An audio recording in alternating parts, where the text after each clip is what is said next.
some of our best lessons come from children. And here are angels explained by children. Gregory, age 5, says, I only know the names of 2 angels, Hark and Herald. And Henry, age 8, said, my guardian angel helps me with math, but he's not much good with science. And Reagan, age 10, said, when an angel gets mad, he takes a deep breath and he counts to 10. And when he lets his breath out again, somewhere there's a tornado.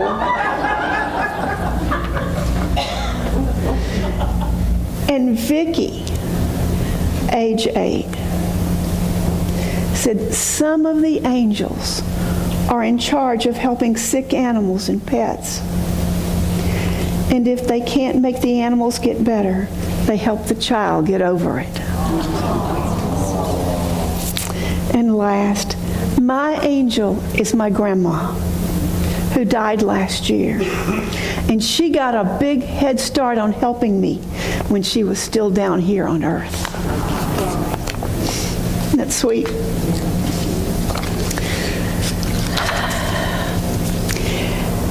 I've been doing last week I did a lesson out of the book, The Architecture of All Abundance by Lenindra Carroll. I haven't quite figured out how to say her first name. It's Lenendra, Lenindra. It's pretty, but it's hard. And I don't know if you remember that she had this healing experience with her hands, and she had that beautiful exercise where she floated on a pond, and we had that exercise. And we couldn't get the copier to work last week, but miracles happen, and we have copies of that exercise for you to take home this week there in our hospitality area. And so I don't know how many of you remember just floating on that pond, being on that pond that was big as the ocean of beingness, and sinking down. Have any of you tried that this week? Yeah. A couple of you did. It's a great exercise, and it's a great visualization. In fact, whenever I have that visualization of floating on the pond, I find that my muscles almost automatically relax. Floating, relaxing. So this week our lesson is on the architecture of love. And the story that our author tells is about a little girl who is at church, and she's sitting next to a woman who has a brand new baby. And the baby is cuddled in this little soft white blanket, and the baby has a beautiful little white dress on. And the mother is just holding this baby so close, and she's beaming down at the baby and just smiling at her, and the child can see the mom's hair brushing the baby's cheek. And after a few moments, the baby begins to wiggle and be a little fussy and squirmy, and the mom just croons, shh, shh, and she rocks the baby carefully. And the mom's eyes were so gentle, shh, shh, and the baby quiets. And the little girl sitting next to the mama and the baby felt this longing inside of her heart, a deep, deep longing. I want that feeling. I want someone to hold me like that.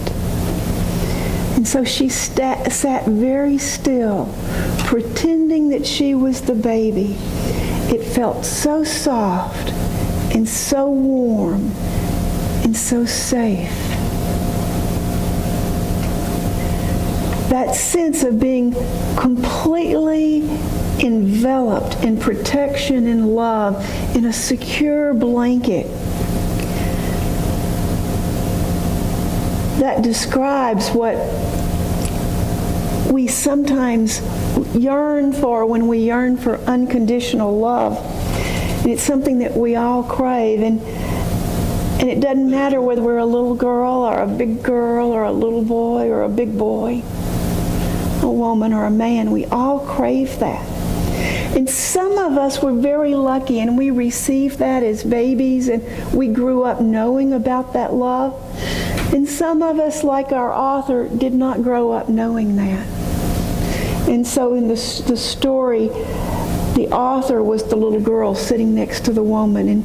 And just as she had that aha about how she could go to a place and know for herself everything she needed to know, she got in tune with the fact that sitting right there in church next to that woman, that she could close her eyes and imagine herself being rocked in the arms of love, in unconditional love. So this morning we're going to talk about recognizing our earthly parents. We're between Mother's Day and Father's Day. Second, we're going to look at the aspect of God, that nurturing aspect that we call the divine feminine. But it's an aspect of God that you and I, regardless of our gender, that you and I have that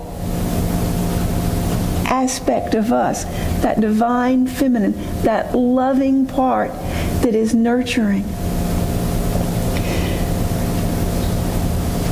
And third, we're going to come full circle, and we're going to connect with that divine mother that's within all of us. And so, just as we talk about our parents, whether it's our mother or our father, we have to stop and do a kind of a check-in, a heart check-in, because we need to be grateful. I don't know if any of you have seen the musical Wicked, but Glinda starts out telling the story of the Wicked Witch of the West. And she begins by saying, she had a mother and a father, like so many people do. We all had mothers and fathers. Here's some more school-age wisdom. Why does God make parents? Some of the answers were, they're the only ones who know where the Scotch tape is to go to work and clean the house. Well, just think about it. It's the only way to get more people.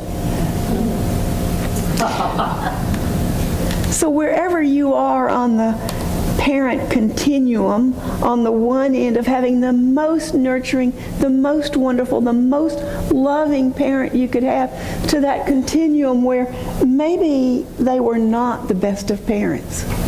We all had parents, and they all brought us into this world. Someone did say about their mother that their mother taught them the concept of the circle of life, because she said, I brought you into this world and I can take you out. But we're not going there. We owe our earthly mothers and fathers a thank you.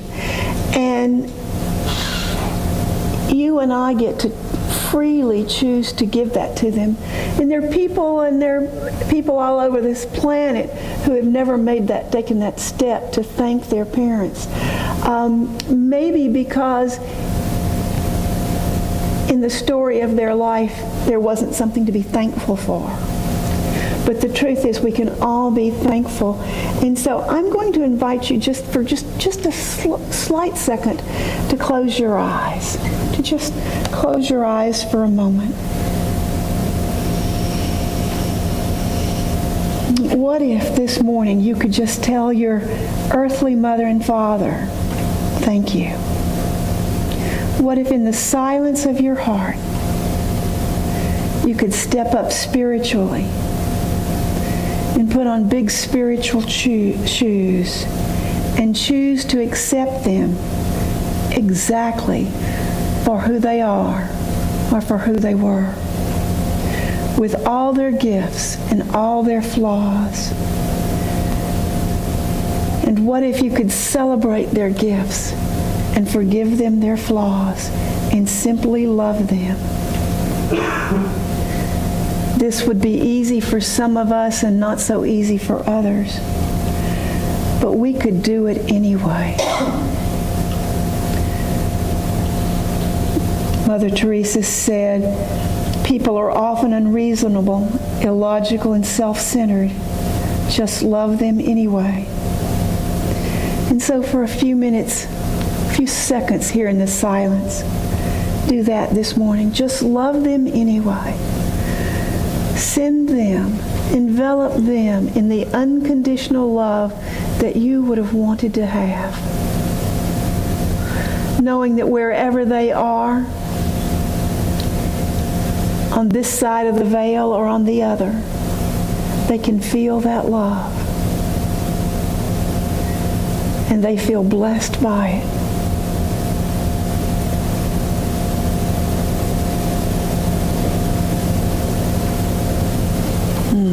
Thank you, and you can open your eyes.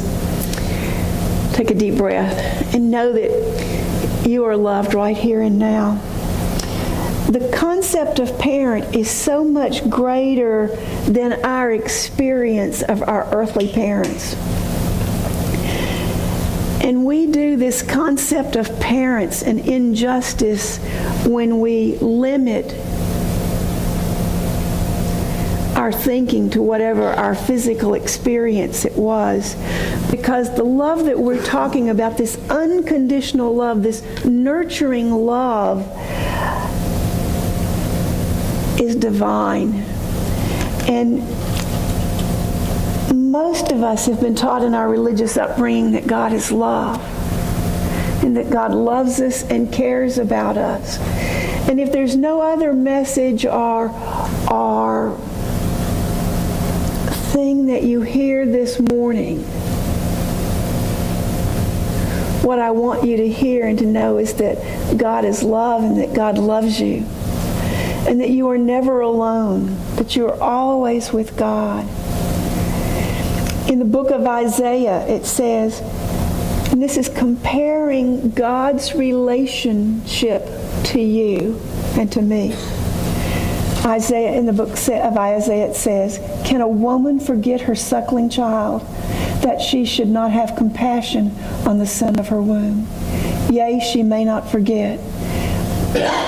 Yea, she may forget, but I will not forget you, because I have inscribed you upon the palm of my hand. God has inscribed us on the palm of God's hands. That's what the author is saying. And isn't that a beautiful visual? And while God doesn't have hands, and you and I know that, and our knowing mind knows that there is no personification of God, there is no God hands except yours and mine, but that picture that God loves us so much that you and I, our names are inscribed.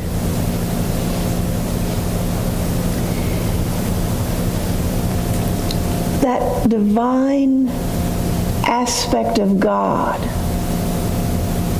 the divine feminine, that nurturing principle, is creative and loving, and it's unconditional, and it grows wherever there's a space for it.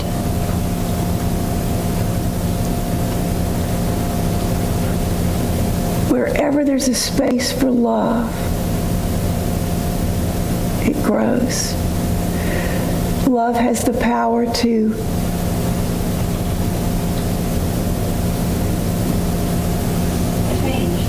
change, heal, unite. Love has the power of loving. Love has the power of loving even that's unlovable.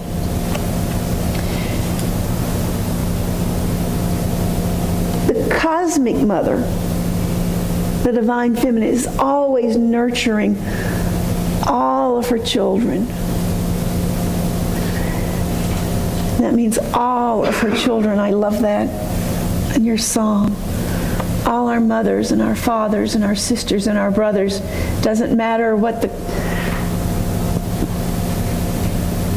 doesn't matter what we look like. It doesn't matter what we believe. It doesn't matter even how we act. It doesn't matter what we do. The Divine Mother always loves us.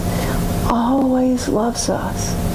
Always loves us. Nothing can separate us from that divine love.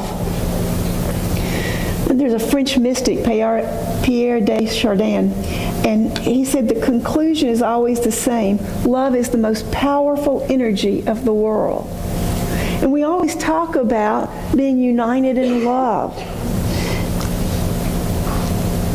Buddhism has a wonderful story about the nature of this power of love. And it's the voice of yin. So we say the divine feminine. And in Buddhism they say yin, which is the feminine wisdom, which was attributed to Buddha. It's a story of where a powerful soldier walks up to Buddha. And he informed him that he was a ferocious bandit. And he's the mightiest in the world, and he is going to kill Buddha with his sword. And Buddha's sitting there and saying, so, well, surely you will grant me 2 wishes. And the bandit says, well, get on with it. And Buddha points to a young sapling nearby, and he says, please cut off the smallest branch on that young tree. And the bandit laughs. That's nothing. And with his sword, he cuts off that branch and he hands it to Buddha. And what's your final wish? The bandit says. And the Buddha hands back the branch and says, now put it back. Legend has it that the bandit achieved enlightenment, that he understood the true meaning of power. The true meaning of power is to create life, not to destroy it. Love is the grandest healing and drawing magnetic power that there is. It is the sole impulse of creation. And you and I can consciously connect with this principle of the divine feminine within ourselves, which is where that power resides inside of us. So whenever we get in touch with that place inside that is full of love, that pulsates love, it magnetizes us. There was a story that was on the nightly news. It was entitled, Dog Has Kitten for Lunch. It's from the Burlington, Iowa Humane Society, and it's an unusual arrangement. And our guys back there have a video that they're going to put up, and it's kind of a long video. It's 4 minutes. And I want you to watch this. You'll hear music.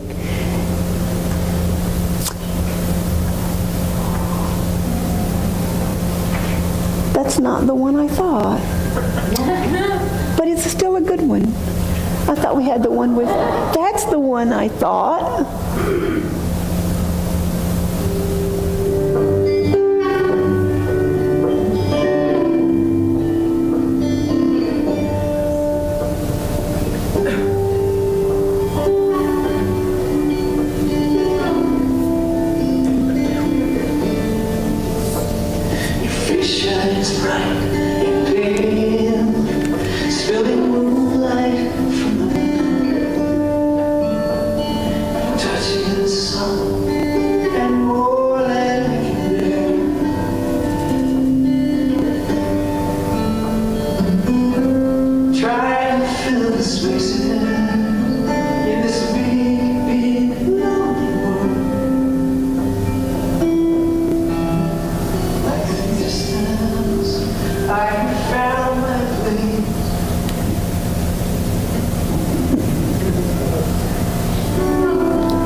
Real low.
Science scratches its head trying to unravel these mysteries. But the instinct to love and nurture is deeply wired into all beings. And when you take away the outside factors and influence, that's what we do, is we nurture, we love. That's who and what we are.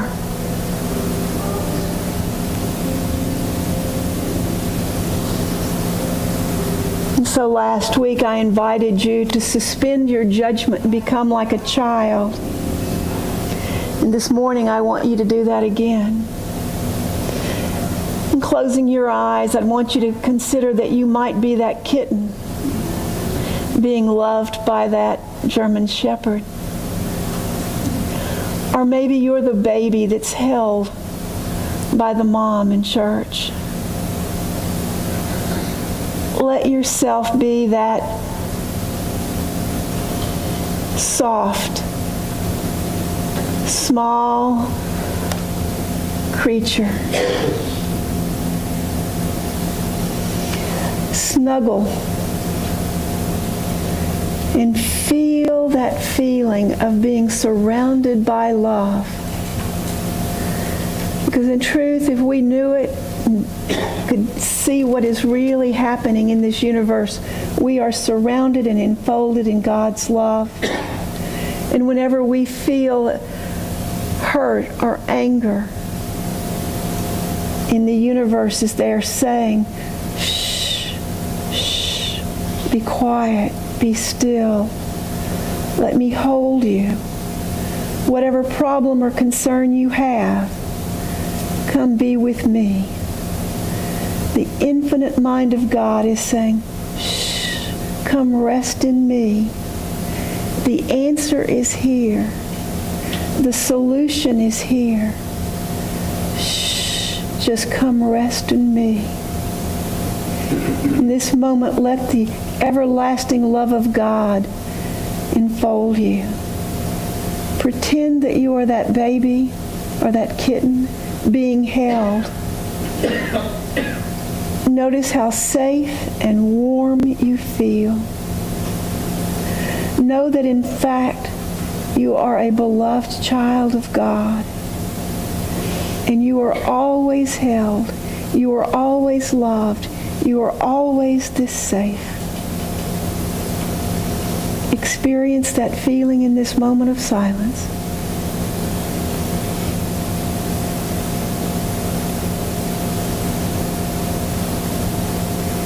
And as you bring your attention back to this room, know that it's just that easy to feel God's love. Whenever you feel fussy, like the baby, or hungry, or afraid, or empty, all you have to do is just close your eyes and imagine that. God saying, shh, come inside. Let me hold you. Let me love you. Feel my love. Our author writes, this love in truth simply is. Love is. Love is the essence of the life force surrounding us. It is what allows everything to have cohesion. Love is both our birthright and our legacy. Love is the original blueprint of our soul. Love is what we are. It doesn't have to be searched for. It doesn't have to be worked for. It doesn't have to be won. It just is. It's who you are. It's who I am. And it's what God is. And this week, anytime you don't feel love, what are you going to do? You're just going to go, shh, and go within and feel that unconditional love. Thank you.